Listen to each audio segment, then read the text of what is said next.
Hello दोस्तों, how to and what is के एक और वीडियो में आपका स्वागत है।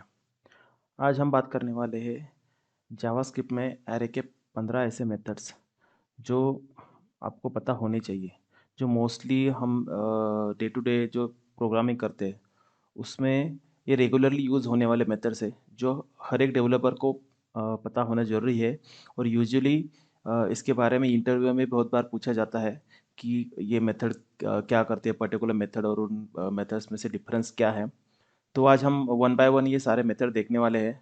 सो ये आप 15 मेथड आप अगर आपने कर लिए तो आपको इसके अलावा कुछ एक्स्ट्रा ऐसे जावास्क्रिप्ट में ज़्यादा मेथड्स एरे के रिलेटेड तो नहीं देखने मिलेंगे। बहुत ही रेयरली यूज़ होने वाले मेथड्स है बाकी के, लेकिन ये 15 जो मेथड्स है ये बहुत ही कॉमनली यूज़ होते हैं। तो चलिए शुरू करते हैं। हम डायरेक्टली प्रोग्राम की मदद से देखेंगे कि एग्जैक्टली कैसे वर्क होते हैं। तो आप यहाँ पे देख सकते हो, हम जो आज मेथड्स देखने वाले हैं ये 15 मेथड्स हम देखने वाले हैं। तो सबसे पहले हम देखते हैं मैप मेथड। तो जनरली मैप मेथड एक ऐसे मेथड है, जब भी हम मैप मेथड यूज़ करके उसको इटरेट करेंगे तो ये जितने भी नंबर ऑफ एलिमेंट्स है इसको इटरेट करेगा और एक नया एरे रिटर्न करता है विद द सिमिलर साइज। तो आप देख सकते हो कि यहाँ पे मैंने एक सिंपल प्रोग्राम लिखा है। यहाँ पे मैंने मैप मेथड यूज़ करके जो फोन्स का एरे है उसको मैंने इटरेट किया है, और उसको एरो फंक्शन यूज़ करके मैंने एक एक पर्टिकुलर ऑब्जेक्ट फोन ऑब्जेक्ट लिया है और उसको वहाँ से रिटर्न किया है जस्ट फोन डॉट ब्रांड, यानी जो भी ब्रांड नेम है वही मैंने रिटर्न किया है। जैसे मैं इसको सेव करूँगा तो ये आप देख सकते हो कि यहाँ पे एक एरे मुझे रिटर्न होगा जो कि लेंथ है, सिमिलर लेंथ है 7। यहाँ पे 7 एलिमेंट है और सिमिलर लेंथ का एक नया एरे आ जाएगा। उसमें सिर्फ क्या है कि ये जो ब्रांड नेम है वहाँ पे वो रिटर्न होगा। अगर मैं चाहूँ तो यहाँ पे प्राइस भी रिटर्न कर सकता हूँ। अगर मैंने सिर्फ यहाँ पे प्राइस कर दिया तो ये प्राइस का एरे रिटर्न हो जाएगा। और इसके एक मेन चीज़ है, जो भी यहाँ पे जो एरे रिटर्न हो रहा है वो एक्चुअल एरे को कभी भी मॉडिफाई नहीं करता, यानी ये सिर्फ एक न्यू एरे रिटर्न करेगा। अगर मैं यहाँ पे अगर सिमिलर जो फोन्स का एरे है अगर उसको प्रिंट करूँ तो फोन्स फोन्स का एरे एज इट इज़ मुझे वहाँ पे अवेलेबल हो जाएगा, और ये न्यूली जनरेटेड एरे है। तो ये बेसिकली ये होती है मैप मेथड, जो यूजुअली हम मोस्ट ऑफ द टाइम अगर आप कोई भी रिएक्ट जेएस की प्रोग्रामिंग कर रहे हो तो वहाँ पे मोस्टली कॉमनली यूज़ होता है। अब नेक्स्ट मेथड है फॉर ईच मेथड।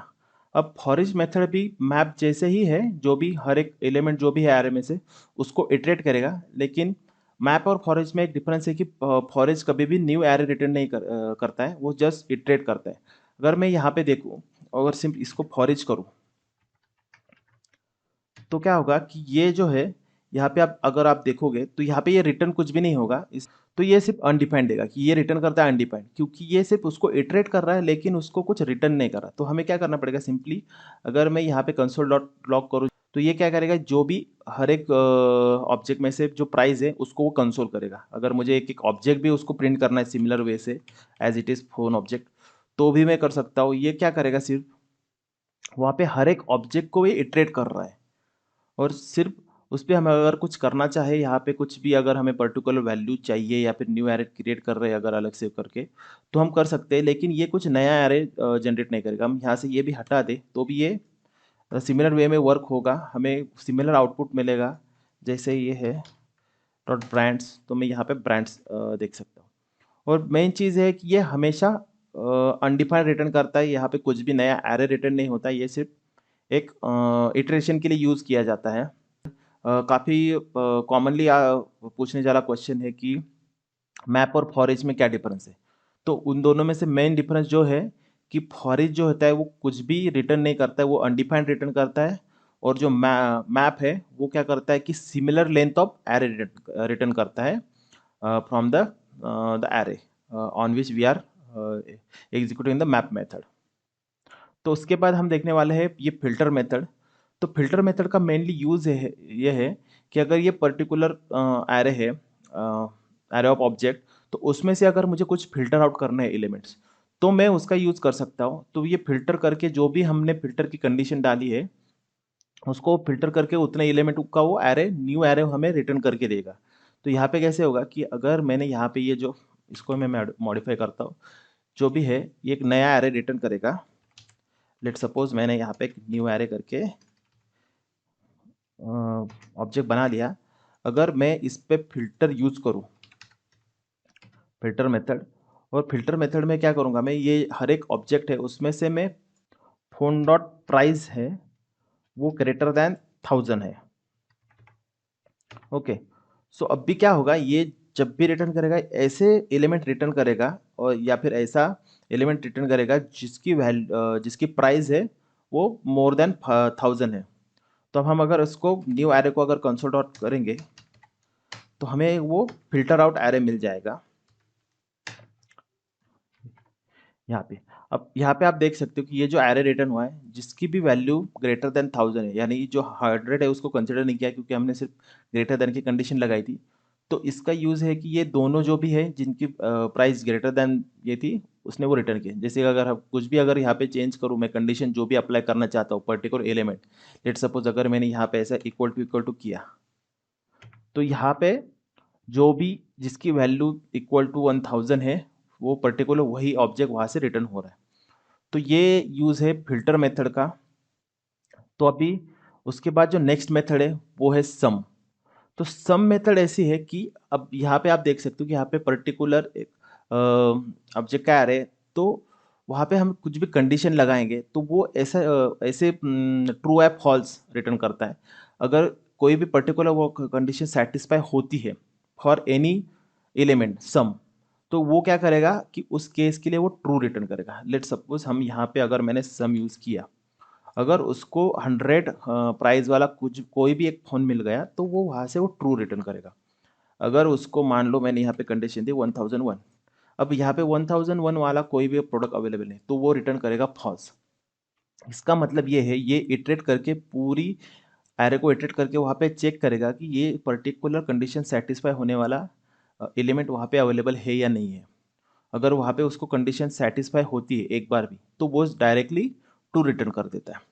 और नेक्स्ट जो कंडीशन, अब नेक्स्ट मेथड जो है सिमिलर वे कि एवरी। सिमिलर वे ने एवरी का मतलब क्या है कि वो क्या करेगा, वो कंडीशन हर एक एलिमेंट के लिए चेक करेगा कि क्या है उसका मतलब, वो कंडीशन हर एक एलिमेंट के लिए उसको पास होनी चाहिए तभी वो उसको ट्रू रिटर्न करेगा। अब यहाँ पे कैसे है कि यहाँ पे उसकी जो हर एक एलिमेंट की, यानी हर एक एरे के एलिमेंट है उसकी प्राइस तो 100 नहीं है, 1001 नहीं है, इसलिए वो वहाँ पे फॉल्स दे रहे हैं। अगर मुझे मान लो मैंने यहाँ पे ऐसे करूँ कि ग्रेटर देन 10, तो अब क्या होगा कि कंडीशन हर एक के लिए ट्रू हो जाएगी क्योंकि उसकी प्राइस जो है हर एक एलिमेंट की प्राइस ग्रेटर देन 10 है, इसलिए उसने ट्रू रिटर्न किया। तो ये जो सम एंड एवरी में से ये जो डिफरेंस है कि ये हमेशा एक बुलियन वैल्यू रिटर्न करते हैं जो भी ट्रू है या फिर फॉल्स है। अगर इसमें अब जब भी हम एवरी यूज़ करेंगे तो अगर उसको जैसे ही कोई फॉल्स कंडीशन मिल जाती है तो वो डायरेक्टली फॉल्स रिटर्न कर देगा। लेकिन इन केस ऑफ सम वो हर एक एलिमेंट को चेक करेगा कि कोई तो ऐसी वैल्यू मिल जाए जहाँ पे वो कंडीशन सेटिस्फाई होती है। अगर नहीं हुई तो वो फॉल्स रिटर्न करेगा, अदरवाइज वो ट्रू रिटर्न करेगा। अब नेक्स्ट उसके बाद जो हमारा जो मेथड है कॉमनली यूज होने वो है फाइंड मेथड। अब फाइंड मेथड क्या है कि अगर हमें पर्टिकुलर कुछ भी ये एरे है उसमें से कोई भी ऐसी एलिमेंट फाइंड करना है जो कंडीशन सेटिस्फाई करता है। लेट सपोज हम अब ऐसे है कि अब मैंने यहाँ पे फाइंड कर दिया। अब जैसे ही मैं करूँगा तो ये क्या करेगा, जो भी है ग्रेटर देन फाइंड, तो इसका मतलब फाइंड मेथड क्या है कि ये नया एरे रिटर्न नहीं करेगा हमें। ये क्या करेगा, जो भी फर्स्ट कंडीशन सेटिस्फाई होती है उसको वो वैल्यू को वो रिटर्न करेगा। आप यहाँ पे देख सकते हो कि जैसे मुझे ग्रेटर देन 10 वाली फर्स्ट वैल्यू है वो मिली, उसने एज इट इज़ उस वैल्यू को रिटर्न कर दिया, इसलिए उसने सेकंड वैल्यूज को रिटर्न नहीं किया। अगर मैं यहाँ पे देखो, अगर मुझे ऐसे चाहिए कि greater equal to let suppose 1000, 1800 करता हूँ मैं, तो जैसे उसको 800 वाली वैल्यू मिलेगी वो उसको रिटर्न कर देगा। ग्रेटर देन 1100, तो वो क्या करेगा, जैसे ही उसको ये वैल्यू पर्टिकुलर वैल्यू मिलती है उसको वो रिटर्न कर देगा। तो ये यूज़ है फाइंड का, यानी ये न्यू एरे जो भी कंडीशन वो चेक करेगा हर एक के लिए, लेकिन जब भी फर्स्ट कंडीशन सेटिस्फाई होगी उस वैल्यू को वो रिटर्न कर देता है। इसके बाद जो नेक्स्ट मेथड हम जो देखने वाले हैं वो है इंक्लूड्स। इंक्लूड्स मेथड जनरली हम यूज़ करते हैं कि अगर हमें एक एरे है उसमें हमें एक पर्टिकुलर वैल्यू प्रेजेंट है या नहीं, अगर वो हमें चेक करना है तो हम इस मेथड के उससे हम चेक कर सकते हैं ये एक ट्रू या फिर फॉल्स रिटर्न करेगा। अब यूजुअली हम क्या करते हैं, एक नॉर्मल यहाँ पे एरे ऑफ ऑब्जेक्ट है, तो इस एरे ऑफ ऑब्जेक्ट पे हम अगर उसको ट्राई करना चाहेंगे तो वो वहाँ पे सिमिलर वे का रिजल्ट नहीं देगा। मैं आपको दिखाऊंगा वो एक एग्जांपल। जस्ट उसके पहले हम क्या देखते हैं कि मैंने एक नया एरे बनाया है, और उस एरे में मैं क्या पर्टिकुलर एक वैल्यू फाइंड कर रहा हूँ जो 5। अगर वो वैल्यू है या नहीं है वो चेक करेगा, अगर है तो वो ट्रू रिटर्न करेगा। अब यहाँ पे मैं देखूँ तो जैसे आप देखोगे यहाँ पे ये कंडीशन है कि अगर इस एरे में अगर 5 वैल्यू है तो ये ट्रू रिटर्न करेगा। अगर मैं मान लो यहाँ पे 100 सर्च करता हूँ तो यहाँ पे ये फॉल्स रिटर्न करेगा। तो ये बेसिकली ये सिंपल वे से वर्क करता है कि इंक्लूड्स अगर है या नहीं है चेक करता है। अगर मैं यहाँ पे वो सिमिलर अगर मुझे देखना चाहिए ऑब्जेक्ट के वे पे, ऑब्जेक्ट अगर सर्च करना चाहूँ कि अगर वो प्रेजेंट है या नहीं है, तो अगर मैंने मान लो ये ऑब्जेक्ट है नोकिया का, अगर मैं उसको यहाँ पे क्या करता हूँ कि उसको सिमिलर एक ऑब्जेक्ट बना लेता हूँ यहाँ पे सिमिलर वैल्यू से, और चेक करते हैं कि वो वैल्यू वहाँ पे मिलेगी या नहीं। लेट सपोज यहाँ पे जो अरे यहाँ पे हम उसको फोन्स कर लेंगे, और मैं चेक करूंगा कि ऑब्जेक्ट यहाँ पे प्रेजेंट है या नहीं है। जैसे ही मैं इसको सर्च करता हूँ तो इवन दो आप यहाँ पे देख सकते हो कि ये ऑब्जेक्ट है, सिमिलर वैल्यूज है उसमें से, हम वहाँ पे चेक कर रहे हैं कि वहाँ पे वो प्रेजेंट है या नहीं है। लेकिन इवन दो जो वैल्यूज उसकी सिमिलर है लेकिन वो फॉल्स रिटर्न कर रहा है। इसका रीज़न ये है क्योंकि जावास्क्रिप्ट में वो चेक करता है कि एक्चुअल वो ऑब्जेक्ट वहाँ पे प्रेजेंट है या नहीं है। इवन दो यहाँ पे वैल्यूज सिमिलर है, लेकिन उसको वो पर्टिकुलर सिमिलर ऑब्जेक्ट यानी उसका रेफरेंस चेक करेगा कि वहाँ पे अवेलेबल है या नहीं है। वो उसको वहाँ पे नहीं मिलता है, उसके लिए वहाँ पे वो फॉल्स रिटर्न करेगा, यानी वो सिमिलर। अब अगर मैं उसी को अगर मैं ट्रू करना चाहूँ, अगर मैं यहाँ पे अगर इसको इस वे से यहाँ पे करता हूँ कि लेट सपोज मैंने यहाँ पे इसको डिक्लेयर कर लिया है, और मैं यहाँ पे directly OBJ as an value put करता हूँ, और अगर मैं अब यहाँ पे उसको सेव करूँगा तो यहाँ पे मुझे मिलेगा ट्रू। क्योंकि अभी हमने क्या किया, ये जो ऑब्जेक्ट नाम की जो वैल्यू है, ऑब्जेक्ट है, हमने उसको उसके अंदर सेट किया है, और हम वहाँ पे उसको सर्च कर रहे हैं कि वहाँ पे वो प्रेजेंट है या नहीं है। अगर मैं उसको यहाँ पे फोन्स को अगर प्रिंट करूँ, फोन्स के एरे ऑफ ऑब्जेक्ट को, तो आप यहाँ पे देख सकते हो कि वो जो भी है मुझे एज इट इज़ वहाँ पे मिल रहा है, लेकिन क्योंकि वो ऑब्जेक्ट मैंने वहाँ पे सेट किया है, और ऑब्जेक्ट भी एज इट इज़ बन रहा है जैसे हमारा प्रीवियस था।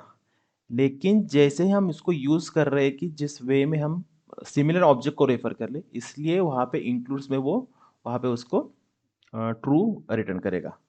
अदरवाइज हम नॉर्मली अगर न्यू ऑब्जेक्ट क्रिएट होता है इसके लिए वहाँ पे वो फॉल्स रिटर्न करेगा। इसके बाद जो हम देखने वाले हैं वो है स्लाइस मेथड। अब स्लाइस मेथड क्या करता है, वहाँ पे स्लाइस और स्पाइस ये दो मेथड है। सबसे पहले हम देखेंगे स्लाइस मेथड। तो वो स्लाइस मेथड देखने के लिए मैंने एक न्यू एरे बना लिया है, जिसके हेल्प से आपको इजीली अंडरस्टैंड हो जाएगा कि एग्जैक्टली वर्क कैसे होता है, क्या करता है। तो मैंने क्या किया, सिंपल यहाँ पे एक 0 to 7 का एक एरे बना लिया है, और मैं उस पर अभी स्लाइस मेथड कॉल करूँगा।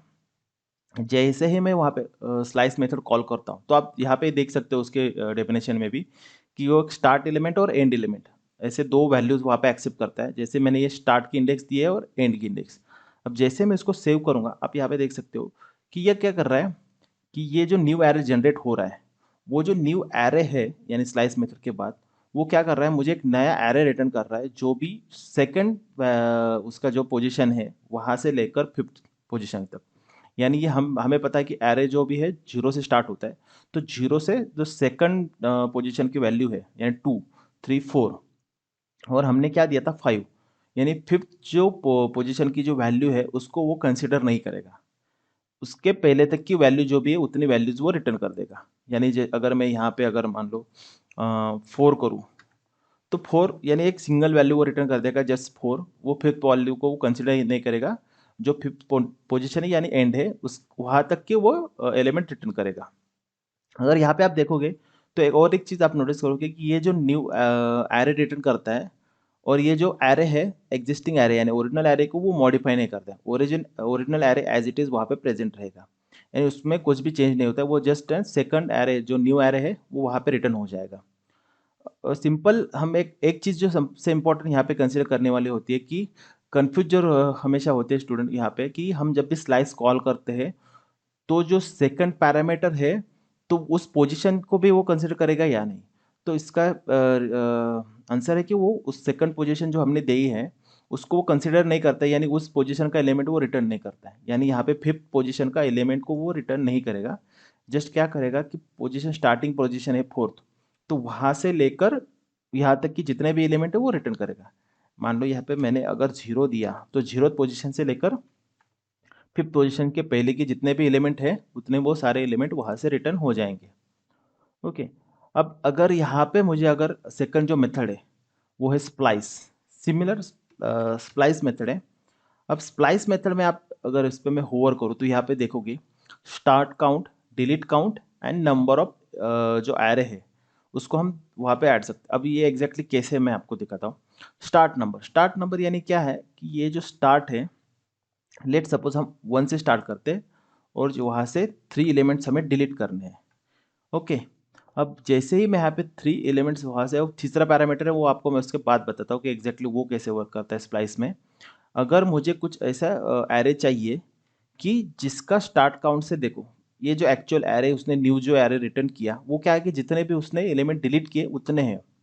लेकिन स्प्लाइस और स्लाइस में एक जो मेजर डिफरेंस है कि वो एक्चुअल जो एरे है, ओरिजिनल एरे, उसको वो मॉडिफाई करता है।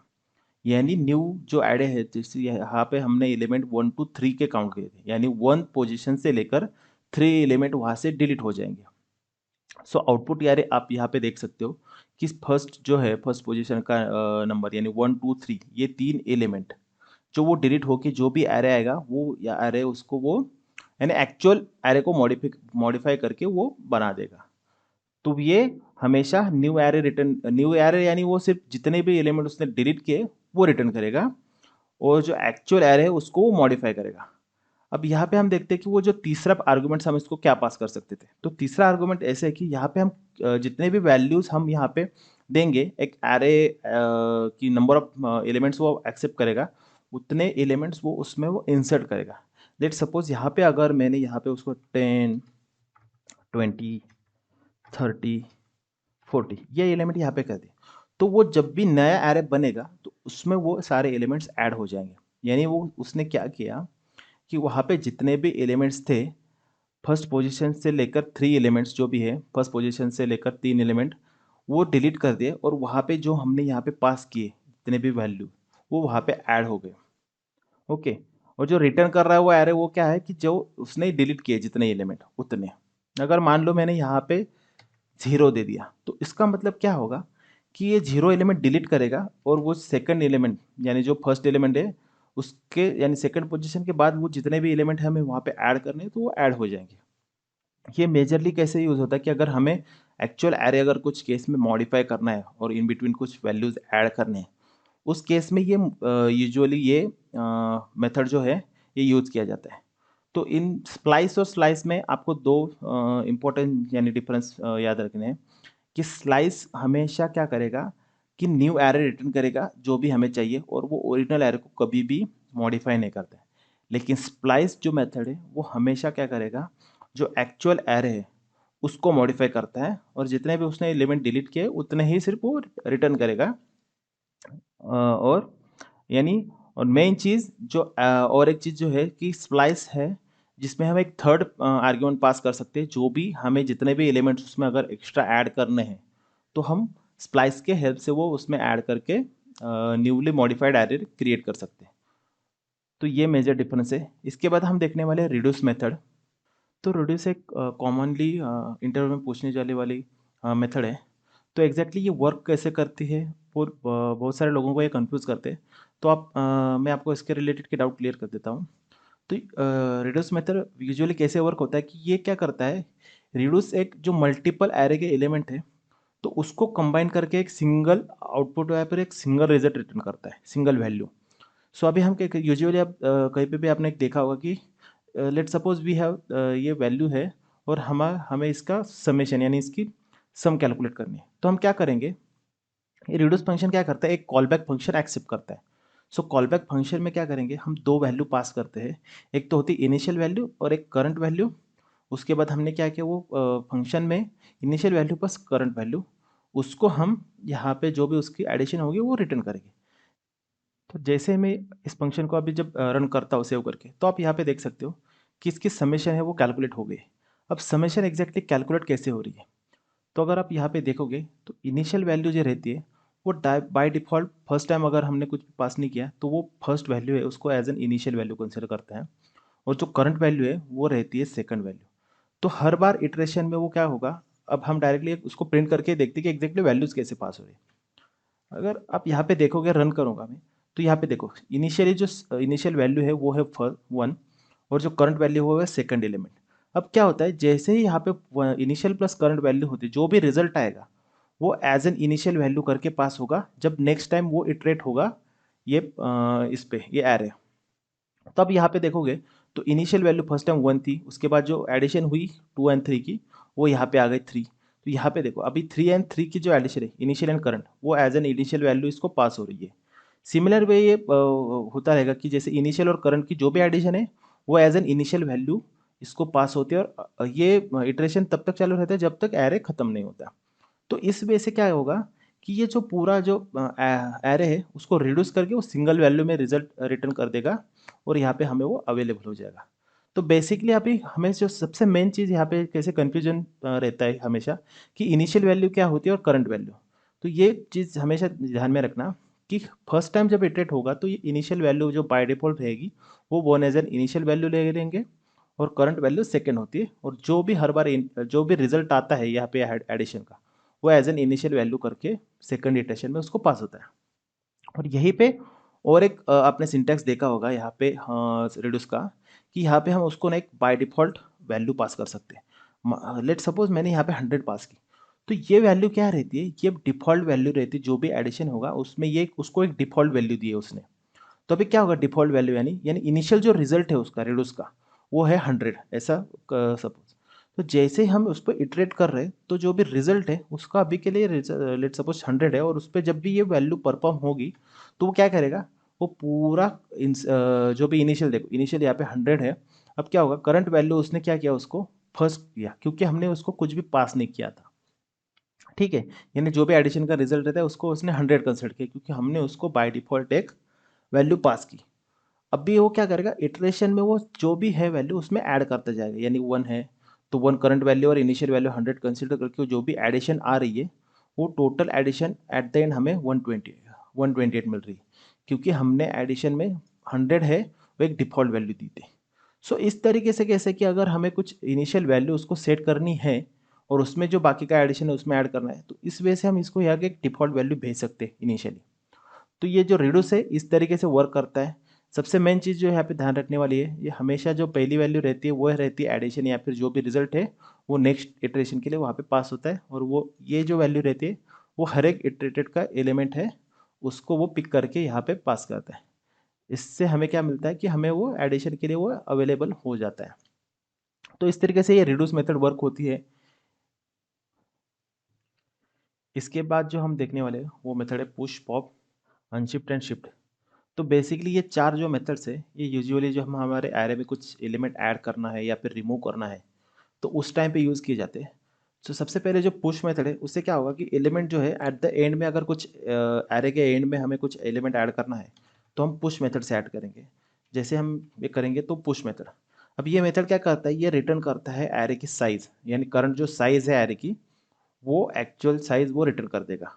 और जो यानी ये मेथड जो रहती है वो एक्चुअल एरे है उसको मॉडिफाई करता है, यानी आप यहाँ पे देख सकते हो कि ये जो एरे है उसमें एक्चुअली वैल्यू पुश होगी और ये न्यू एरे रिटर्न नहीं करेगा, जो एक्चुअल एरे है उसी को ही मॉडिफाई करता है।